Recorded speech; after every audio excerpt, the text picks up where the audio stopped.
तो जो दूसरे लड़ रहे हैं वो क्या कर रहे हैं? वो वोट खराब नहीं कर रहे हैं। हम पीडीएम बनाए हैं, पीडीएम का हिस्सा है और हमारे ही कैंडिडेट हैं और उनके प्रचार के लिए, उनकी कामयाबी के लिए हम आ रहे हैं। वो काम कर रहे हैं तो अगर किसी को पेट में दर्द हो रहा है तो मैं क्या कर सकता हूँ?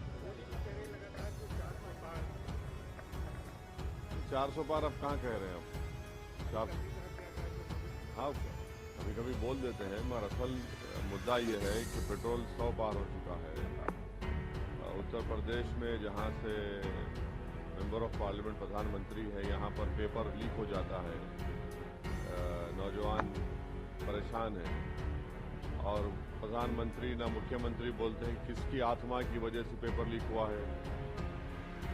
ये नहीं बोला जाता कि प्रधानमंत्री ने विधानसभा के चुनाव में कहा था कि जो छुट्टा जानवर है उसको मैं देख लूंगा। तीसरे फेज में याद होगा आप लोगों को। अभी क्या हो रहा है देखिए, बेरोजगारी, सुनिए, महंगाई इतनी ज्यादा हो चुकी है। पीओके की बात करते हैं, 10 साल से आपने क्या किया? बड़ा बराबर लीजिए पीओके को, हम भी कह रहे हैं भारत का हिस्सा है, मगर चुनाव में आपको पीओके याद आता है। ये सब चीजें हैं जिसकी वजह से लोग परेशान हैं। 10 साल में जो उन्होंने वादे किए वो तमाम के तमाम चौपट में झूठ साबित हुए। हाँ हाँ,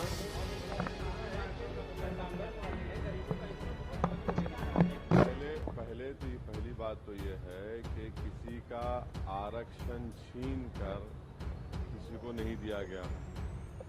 नरेंद्र मोदी देश को ये बताएं कि जो उन्होंने इकोनॉमिक वीकर सेक्शन के ग्राउंड पर जो 10% रिजर्वेशन दिया है, उसमें दलित आदिवासी को तो हिस्सा नहीं मिल रहा है, ओबीसी को।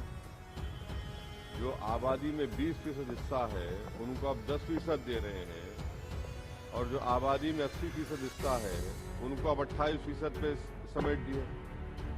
तो यही तो सबसे बड़ा धोखा उन्होंने किया है आरक्षण का।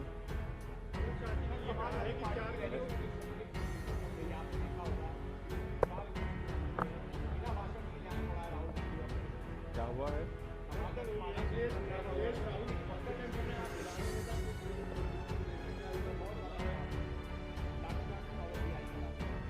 अब एक सभा को ऑर्गेनाइज नहीं कर पा रहे तो चुनाव कैसे लड़ेंगे भाई? सभा को तो ऑर्गेनाइज करना पड़ेगा, जब चुनाव कैसे लड़ेंगे फिर आप? हाँ,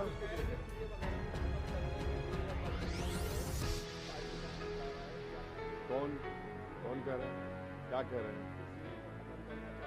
अरे वो तो सुप्रीम कोर्ट में केस है, हम खुद उसमें पार्टी हैं।